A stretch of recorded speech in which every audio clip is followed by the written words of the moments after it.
제가 여러분들 기도해 주셔서 이제 많이 건강이 이제 회복되었습니다. 제가 머물렀던 병원이 이제 마르타 마리아 병원인데 우리 예수님께서 마르타 마리아 특히 마르다하고 이제 만났죠. 먼저 너무 예수님 원망하면서 만났는데 그때 마르타에게 주셨던 말씀이 있죠.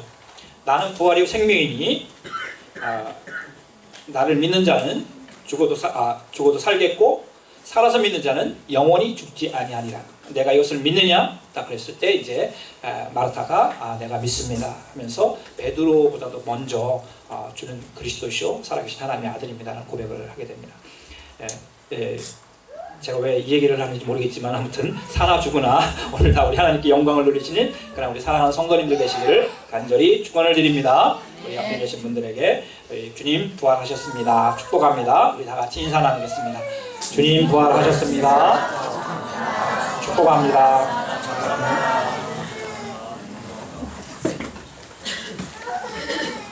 오늘 우리는 부활절 후 두 번째 주일 예배를 드리고 있습니다. 오늘 저는 본 말씀 받들어서 13절 말씀에 나오는 죽은 자 가운데서 다시 살아난 자 같이, 죽은 자 가운데서 다시 살아난 자 같이라는 제목으로 함께 은혜를 나누고자 합니다. 우리 한국교회에 이제 한 130년의 역사가 되는데 우리 한국교회 100년사에서 한국 개신교회에 가장 영향력을 준 목사님 한 분을 택해 보시오라고 말한다면 많은 목사님, 훌륭하신 목사님들 계시지만 이제 옥하는 목사님을 우리가 말씀드릴 수 있습니다.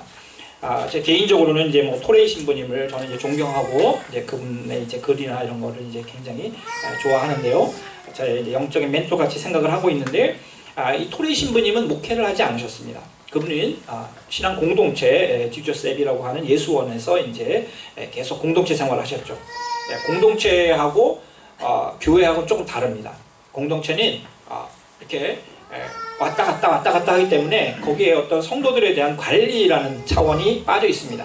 다 자원에서 와서 기도하고 같이 은혜 받고 또 나가는 그러한 이제 마치 못자리와 같은 곳이라고 한다면은 이 교회 공동체는 정말 거기에서 모든 삶이 담겨져 있는, 그래서 너무나 다양한 일들이 역동적으로 일어나고 있는 곳이 바로 이제 목회 현장인 바로 교회라고 할 수가 있는 것입니다.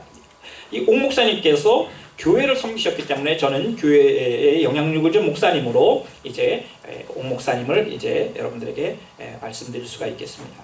교회의 본질에 가장 충실하려고 노력했던 분이 바로 이분이라고 저는 감히 말씀드리고 싶습니다. 근데 이분이 무엇으로 유명하냐면 제자 양육이라고 하는 것으로 유명하신 분입니다. 그래서 이 제자 양육 그 과정을 이제 2년 동안 받은 사람들은 그 교회 모든 봉사직에서 이제 일할 수 있는 그러한 자격도 생기고 또한 담대함도 생깁니다. 그래서 목사님들, 수많은 목사님들이 이 프로그램을 이제 교육을 받고 그렇게 했습니다. 그런데 이분이 왜 제자 양육이라고 하는 그 프로그램을 본인이 할 수밖에 없었는가? 그것이 더 중요한 것이죠. 이분이 제자 양육에 혼신을 다하여서 그의 모든 목회를 그 중심으로 갔었을 때 이분이 이제 미국에서 유학하시다가 한스 퀸이라고 하는 그분 참 위험하신 분인데 그분 책에서 교회란 무엇인가라는 책을 읽고 그분이 거기서 성도가 교회라고 하는 것을 이제 그분이 깨닫게 되었습니다. 그 한 문장, 성도가 교회다. 건물이나 어떤 조직이나 시스템이 아니라 성도, 바로 한 사람 한 사람이 교회라고 하는 그 말씀의 번개 같은 그러한 충격을 받고 이분이 이제 그렇다. 한 영혼 한 영혼을 정말 하나님의 온전한 그러한 사람들로 키워나가고 또 그렇게 인도하는 것이 내가 목사로서의 어떤 사명이라고 생각해서 이분이 이제 제자 교육이라고 하는, 자기의 제자가 아니라 예수님의 제자, 주님의 제자가 되게 하려고 하는 것으로 그가 헌신하기 시작한 것입니다. 그가 제자 양육에 혼신을 다해서 헌신하게 되니 그 목적이 있는 것이죠. 형식적이고 무감각하며 성도로서 세상 사람들과 전혀 차이가 없는 성도들의 삶을 바라보면서 고민하고 마음 아파하고 변화되지 않는 성도들의 모습을 바라보면서 눈물을 흘리며 기도할 때 그 원인을 어디서 찾았는가? 정말 한 사람 한 사람 예수 그리스도의 제자가 되기 전까지는 삶의 변화가 일어나지 않을 것이다. 그래서 그분은 이제 25년 동안 다른 어떤 큰 교회 가지 않으시고 조그마한 상가의 교회를 개척하셔서 25년 동안 사랑의 교회를 개척하시고 많은 부흥을 했죠. 65세에 조기 은퇴하시고 은퇴하신 이후에 이제 나는 한국교회를 위해서, 사랑의 교회가 아닌 한국교회 전체를 위해서 일하시겠다고 하셨는데 그만 이제 폐암이 발견되셔서 이제 많이 힘들어 하시다가 72세 연세로 젊은 연세시죠. 이제 돌아가셨습니다. 제가 돌아가셨을 때 이제 한국에 있었는데요, 잠깐. 정말 그분이 피를 토하듯이 유언처럼 이제 하신 말씀이 있는데, 이분이 제발 하루에 10분이라도 예수 그리스도의 십자가를 깊이 묵상하라. 하루에 10분만이라도 예수 그리스도의 십자가를 묵상하라는 것입니다. 종치죠? 아멘이라는 뜻이겠죠? 여러분들 하루에 10분만이라도 예수 그리스도의 십자가를 묵상하시기를 간절히 축원을 드립니다. 약속합시다. 10분만이라도 산책하면서도 좋고, 기도하면서 좋고, 설거지하면서 좋습니다. 아이들을 돌보면서도 할 수 있습니다. 핑계대지 말고 예수 그리스도의 십자가를 10분만이라도 묵상할 수 있기를 바랍니다. 그래서 그 십자가가 바로 다른 것이 아니라 나를 위해 하나님의 전적인 사랑이었다는 것을 고백하고 깨닫는 그 은혜가 있으시기를 간절히 축원을 드립니다. 그 은혜가 있는 사람이 오늘 바로 부활주의로 두 번째 주의를 또한 맞이할 수 있는 것입니다. 우리가 부활을 얘기하려고 한다면 예수 그리스도의 십자가의 죽으심과 사랑이 전제가 돼야 하는 것입니다. 다시 살아났다는 것, 죽지 않고 다시 살아날 수가 있겠습니까? 사랑하는 성도 여러분, 바로 사랑하는 성도님들은 정말 우리 주님의 핏값으로 죽음으로 여러분들을 구원시켜 주시고 다시 살아나게 하신 그 부활하신 주님이신 줄 믿습니다. 우리 사랑하는 성도님들 다 우리 예수님을 믿는 하나님의 사랑하는 자녀들인 줄 믿습니다. 그렇다면 여러분들이 십자가를 생각한다면 정말 십자가를 묵상하면서 눈물을 흘리면서 주님 사랑합니다, 감사합니다 이렇게 고백할 수 있을 것입니다. 오늘 본문을 기록하신 바울 사도, 전에 사울이라고 그랬죠. 정말 하나님 잘 섬기는 사람이었습니다. 구약 성경에 정통한 바리새인이었습니다. 당대에 수백만 명, 한 200만 명이 있었다고 하는데 그 200만 이스라엘 민족 중에서 6,000명에 속하는 모든 영적인 그러한 리더십을 가진 그러한 사람들, 바리새인 중에 한 사람이었습니다. 그러나 그는 예수님을 믿지 않았습니다. 그는 예수님을 믿지 않았습니다. 여러 가지 얘기할 수 있겠죠. 어떻게 그가 예수님을 믿을 수 있겠냐고. 그러나 그가 살아있었을 때, 그가 열렬 청년이었을 때에 그는 예수님을 믿지 않았고 예수님을 하나님을 모독하는 자로 생각을 하였습니다. 예수가 십자가에 죽은 것은 너무나 당연한 것이고 그는 마땅히 십자가에 죽어야 할 거라고 흉악범에 속한다고 생각하였습니다. 예수님 믿지 않았습니다. 그 후에 그는 예수님을 믿는 사람들까지도 힘들게 하고 잡아 죽이고 또 그렇게 하는데, 법정에 세우는데 앞장섰습니다. 그는 가장 하나님을 잘 믿는 사람이라고 자기는 생각했지만, 가장 열정적이고 열성적인 사람이라고 생각했지만 그는 가장 하나님을 마음 아프게 하는 사람이었습니다. 열심 중요한 것 아닙니다. 열심 중요하죠. 그러나 열심보다 더 중요한 것, 무엇을 위한 열심인가 하는 그 열심의 내용이 너무너무 더 중요하다는 것입니다. 오늘 사진 하나가 있습니다. 여러분들 저기에 누가 보입니까? 이 그림의 목적은 바로 이 사람입니다. 제가 하나 준비했습니다. 오래간만에 사용하는데 스테반 집사님. 우리 스테반 집사님들 계신데, 스테반 집사님, 저는 이 그림을 보면서 누구에게 초점을 뒀냐면 누가 사울이었을까? 스테반 집사님은 우리 기독교 역사상 첫 번째 예수님 때문에 죽은 사람입니다. 여러분들 예수님 때문에 죽은 사람을 우리가 순교자라고 하죠. 제자 12제자 아니었습니다. 7 집사 중에 한 분이었던 바로 이 신실하고 성령이 충만한 스테반 집사님이었는데 이분의 설교가 너무너무 위대해요. 여러분들 한번 성경 읽어보시기 바랍니다. 그 설교를 듣고 있던 사람들이 마음이 감동하는 사람이 있고 정말 하늘에서 비춰지는 이 놀라운 영광 가운데 있는 그런 모습을, 광채가 있는 것을 보았어요. 근데 그 결정적인 광채는 바로 이 사람들이 머리에 들었죠? 돌을 들고. 제일 나쁜 놈. 아무튼 결정적으로 항상 다 돌을 칩니다. 치려고 합니다. 여러분들 누가 바울이었을까? 누가 사울이었을까? 저 한번 찾아봤어요. 누군 것 같아요? 이 사람은 좀 잔인하고. 이 사람은 돌이 없어요 아직은. 이 사람? 제일 멋진 이 사람이었을 것 같아요.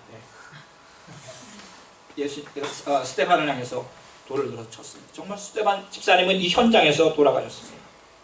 정말 저 사람이 돌을 들었을 때에는 하나님의 이름을 더럽히는 너 스테반 하면서 이제 돌을 던졌을 것입니다. 그래서 스테반 집사님 돌아가셨고 사울은 거기 현장에 있었던 사람이었습니다. 그런데 그가 오늘 본 말씀을 기록하고 있습니다. 정말 이제 내가 예수 그리스도 안에서 부활의 증인이 되었다고. 정말 중요한 건 무엇인가? 나의 열심의 중요의 내용이 있어야 하는 것입니다. 우리 예수님께서 2000년 전에 부활하신 예수님 40일 동안 세상에 머무시면서 제자들에게 11번이나 나타나신 이유가 무엇일까요? 그것은 정말 11 제자들이 제대로 된 제자들로 살아갈 수 있도록 확신을 주기 위함이었을 것입니다. 그리고 예수님께서 바로 십자가에서 행하신 그 놀라운 하나님의 구원의 은총, 그 사랑이 사실이라는 것을 그들에게 확신을 심어주기 위함이었을 것입니다. 12제자 가운데 십자가 현장에 있었던 사람은 하나도 없었습니다. 한 사람 자살하고 11명은 다 흩어졌습니다. 멀리서 숨어서 보고 있었을지는 몰라요. 정말 무능하고 비겁한 제자들이, 제자라는 말도 창피할 정도입니다. 자기들도 죽을 것 같아서 다 도망하고 예수님 곁에 아무도 없었습니다. 부활하신 예수님께서 제자들에게 다시 나타날 이유가 없었을 거예요. 저 배반자들, 배신자들 생각하면은 그래 너희들은 내가 포기했다 할 것입니다. 그런데 우리 예수님께서는 부활하시자마자 그 두려움에 떨고 있는 무능하고 비겁한 제자들에게 나타나셨습니다. 그리고 말씀하신 것이죠.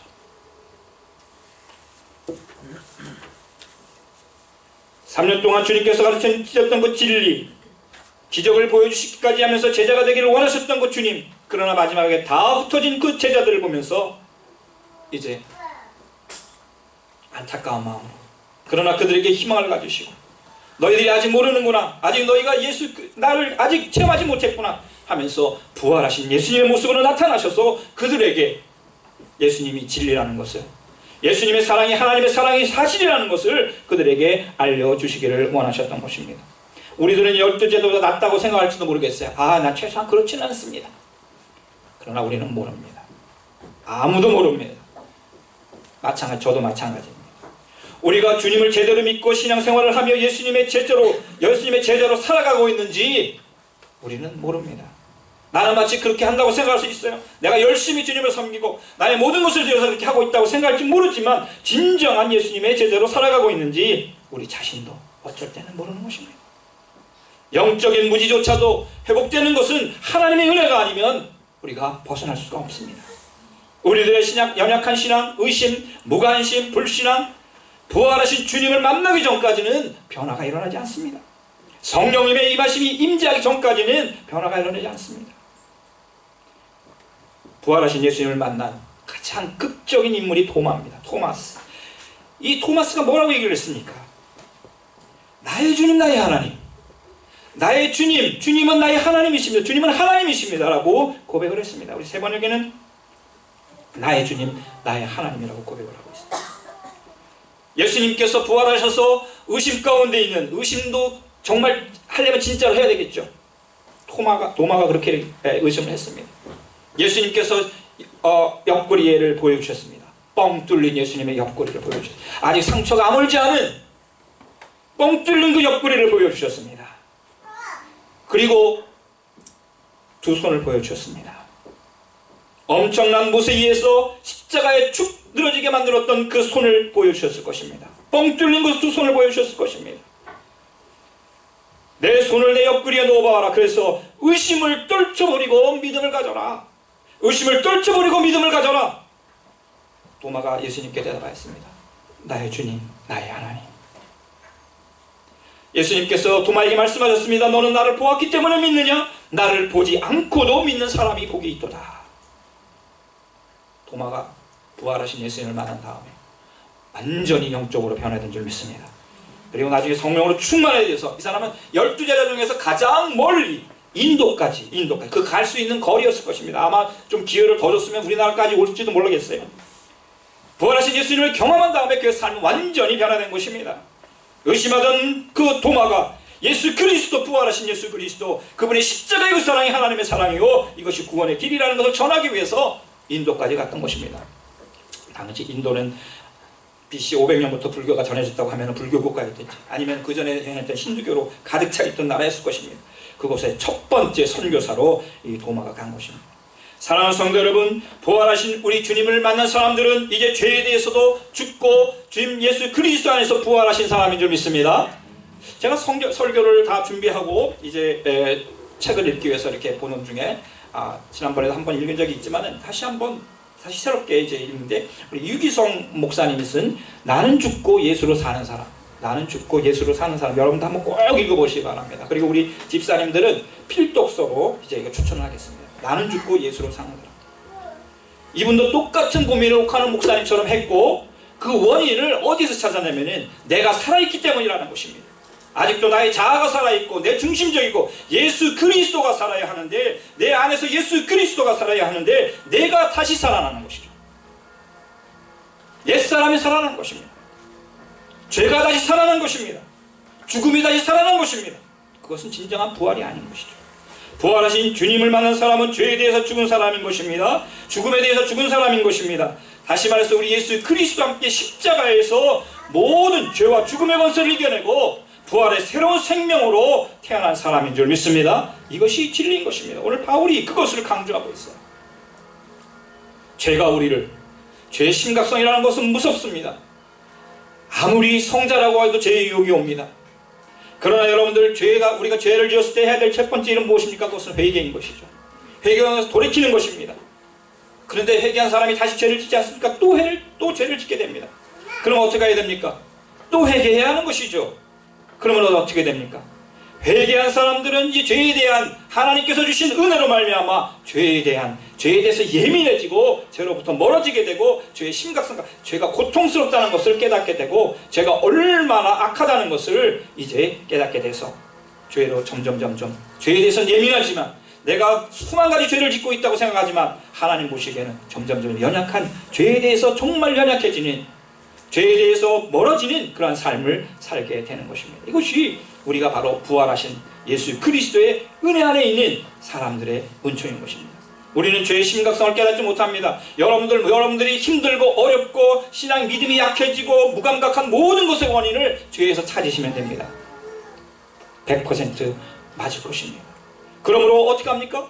이 모든 죄를 지고 가신 예수 그리스도의 그 십자가의 그 사랑이 있는데 그 사랑 앞에 나와서 회개하는 것입니다. 돌이키는 것입니다.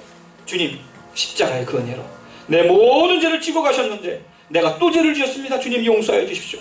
주님을 다시 십자가에 또 못 박았습니다. 주님 용서해 주십시오. 진정한 십자가를 묵상하는 사람이라면 그런 고백 가운데 이제 점점 거룩한 하나님의 사람들, 그 십자가에 달리신 예수 그리스도의 모습으로 변화가는 은혜가 있을 줄 믿는 것입니다. 둘째, 부활하신 주님 만났다는 것, 새로운 생명 가운데 살아가는 사람이라는 것을 의미하는 것입니다. 여러분들, 오늘 말씀 보면 4절에 새 생명 가운데서 행하게 하려 함이라. 새 생명이라는 말, 이 말씀을 우리 독일어 성경에서는 오히려 생명의 새로운 가운데로 들어간다고 말씀하고 있습니다. 우리가 죄에서 죽었다면 예수 그리스도의 생명으로 부활한 줄 믿습니다. 그러면 우리 가운데서 역사하는 것은 부활의 생명, 예수 그리스도의 그 놀라운 새 생명이라는 것입니다. 그리스도를 죽은 자 가운데서 살리신 것 같이 하나님께서 우리 예수님을 부활시켜 하신 것 같이 또한 우리도 새로운 생명, 부활 생명 가운데 행하게 하려 함이라. 살아가게 하려 함이라. 그리스도의 죽으신 것 같은 모양으로 우리가 죽었다면 또한 똑같은 모습으로 우리도 예수 그리스도와 함께 부활한 사람이라는 것입니다. 그러므로 우리를 이제는 다시는 죄에게 종로로 타지 않게 하려는 것입니다. 죄에게 질질 끌려가지 않게 하려는 것입니다. 죄를 지면서 죄를 반복하게 회개하지 않는 사람들의 현상은 무엇이냐? 죄에 대해서 무감각해진다는 것입니다. 죄는 누를 것 같습니다. 점점 커집니다.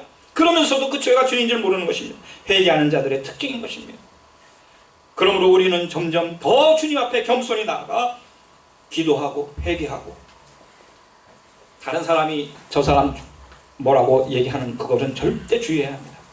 저 사람의 죄를 여러분 절대 지적하지 마시길 바랍니다. 우리 주님께서 그 죄를 깨닫게 해주시도록 기도하시길 바랍니다. 죄 회개는 스스로 하는 것입니다. 스스로 하는 것입니다. 그래야만 그 죄에서 자유함을 얻게 되고 새로운 생명으로 충만한 부활 생명으로 살아가게 하는 것입니다. 그리스도께서 죽은 자 가운데서 살아나셨음에, 그리스도께서 다시 살아나셨음에 다시 죽지 아니하시고 사망이 다시 그를 주장하지 못할 줄을 압니다. 이제 죽음이, 죄가 주님을 지배하지 못하듯이 우리도 죄와 죽음이 주장하지 못하는 그러한 부활한 주님의 놀라운 제자들로, 사람들로 변화되어야 될 줄 믿는 것입니다. 저는 지난주일 부활주일 예배, 지난주일 아니네, 지지난주일 벌써 2주 후였습니다. 부활주일 예배를 드리고 병원에 입원을 했습니다. 아직 병명도 잘 모르겠어요. 아무튼 의사들이 하라는 대로 했는데 급성 전립선염인 것 같습니다.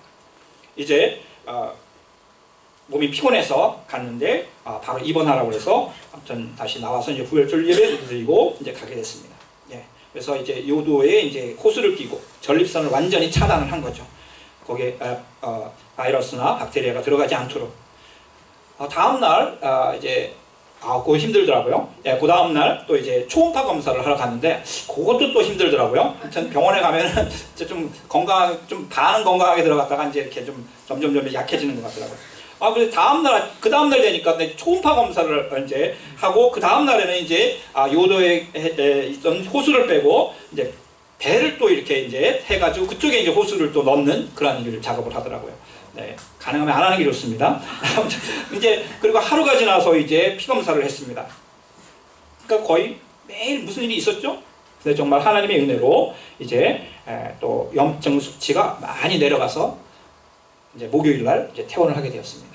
한 5일 정도가 되었는데 정말 쭉 나오면서 정말 이러다가 내가 여기다가 몇 달 있겠다 할 정도의 그런 막 이런 일들이 일어났는데 이제 수치가 쫙 내려가서 우리 성도님들이 정말 기도해 주시고 여러분들이 염려해 주셔서 또 하나님께서 또한 귀한 치료를 해 주셔서 또 의사 선생님들과 또한 이제 이렇게 좋은 시스템 가운데 정말 감사하게 모든 것이 감사했습니다.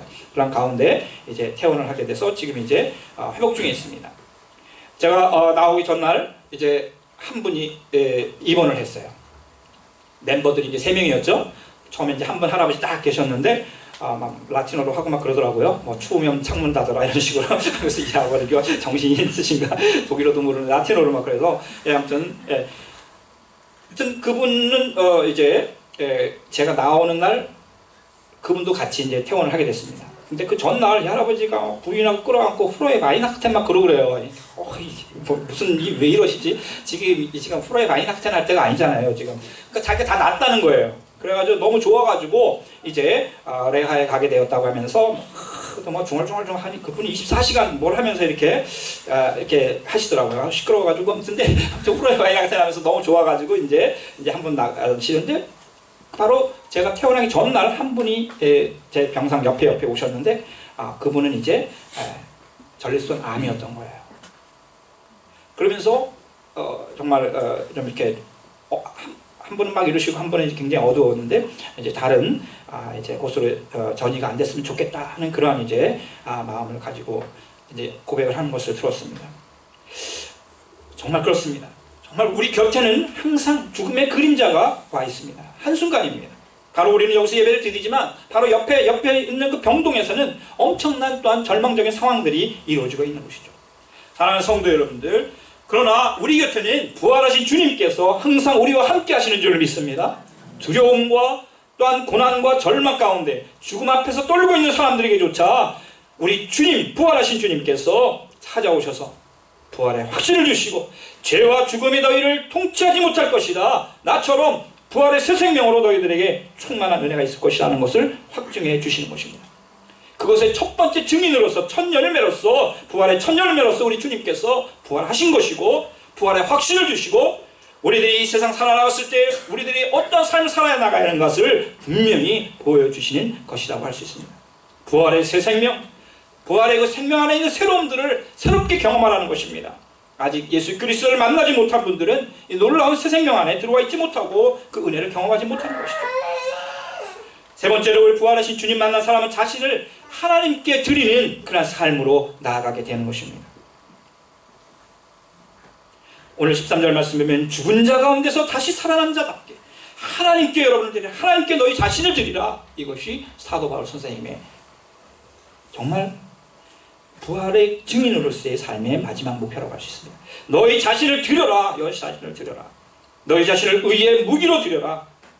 죄가 너희를 주장하지 못하게 하고 너희 몸의 사역, 몸이 추구하는, 몸이 끌어가는 그런 욕심을 따라서 그것에 순종하지 말라는 것입니다. 지지 말라는 것입니다.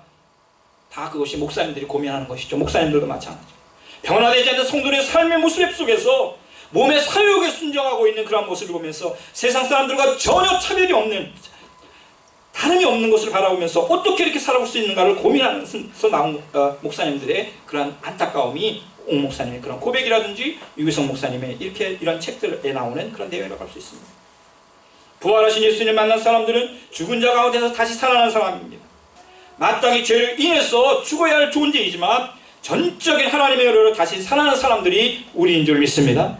주님의 부활을 믿는 우리들입니다. 부활의 능력 가운데 있는 사람들이 바로 우리들인 것입니다. 그래서 십자가를 묵상하며 부활의 소망으로 평강으로 다가오는 것입니다. 우리들의 삶의 목적과 지향점이 완전히 달라져야 하는 것입니다. 처음도 주님, 마지막도 주님이어야 하는 것입니다. 우리들을 움직이는 것이 나의 즐거움과 안락과 행복만을 위한 것이라면 우리는 또다시 옥하나 목사님의 피토하듯이 하는 음성을 들을 수밖에 없을 것입니다. 십자가를 묵상하라. 십자가를 묵상하라. 절대 우리의 행복, 우리의 기쁨, 우리 자신만의 어떤 무언가를 위해서 나아가고 있다면, 아직 그 자리에 머무르고 있다면 그것은 아직 부활하신 예수 그리스도를 만나지 못한 사람의 모습일 것입니다. 그것이 우리의 자체의 영원한 목적이 될 수가 없는 것입니다.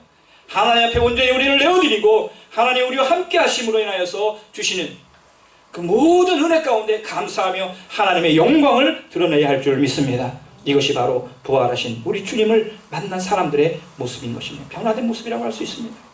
부활하신 주님께서 오늘 이 시간 우리들 가운데 함께 하시는 줄 믿습니다. 그러면 제자들에게 말씀하셨던 주님의 음성 들려줄 것입니다. 두려워 말라. 두려워하지 마. 두려워하지 마. 성령을 받아라. 성령을 받아라. 샬롬 말씀하실 것입니다.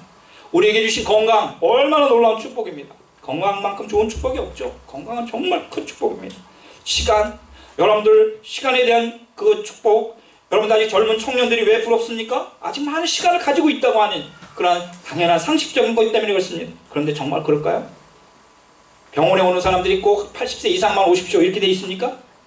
가면 어린 아이들부터 노년에까지 다 병원에 와 있습니다. 여러분들 시간 너무너무 중요합니다. 우리에게 남은 시간이 어떤 사람은 하루를 1000년같이 사용할 수도 있습니다. 그러나 1000년을 하루와 같이 소비할 수도 있습니다. 여러분이 주신 능력 얼마나 많습니까? 우리 교회에 있는 성도님들 다 능력이 정말 대단하신 분들이 많습니다. 하나님께서 주신 은사가 너무너무 큽니다. 그런데 우리가 여기에서 그 능력을 땅속에 숨겨서는 안 될 것이죠. 이제 드러내서 하나님이 기뻐하시는 것으로 하나님께 드려지는 그런 여러분들에게 주신 은사들, 능력이 되시기를 간절히 축원을 드립니다. 자녀들도 마찬가지입니다. 자녀들에게 나는 자녀들 때문에 무엇을 못하겠습니다. 그건 말이 안 되는 것입니다. 자녀들 때문에 내가 더 주님 앞에 나와서 기도하고 자녀들 때문에 더 하나님 앞에 가까이 나아가는 그런 모습을 보여주시기를 간절히 축원을 드립니다. 그것이 부활한 하나님의 자녀들의 모습인 것입니다. 여러분들의 모습을 보고 자녀들이 주님을 만난다면 그것보다 더 큰 교육과 축복과 여러분들이 바라는 그 모든 것이 아니겠습니까? 다 하나님의 은혜입니다. 그러나 여러분들 그런 것이 목적이 되서는 안 돼요. 바로 이거 하나님의 은혜입니다. 감사하며 하나님 여러분의 모든 전적인 것을 하나님께 내어드리는 축복의 사람들이 되시기를 간절히 축원을 드립니다. 오늘 너희 자신을 죽은 자 가운데서 다시 살아난 자 같이 하나님께 드리며 너희 지체를 의의 무기로 하나님께 드리라. 하나님께 자신을 드리는 부활의 새 생명으로 충만한 사랑을 우리 성도님들 또한 주님의 제자들이 다 되시기를 예수님의 이름으로 간절히 축원을 드립니다. 아멘.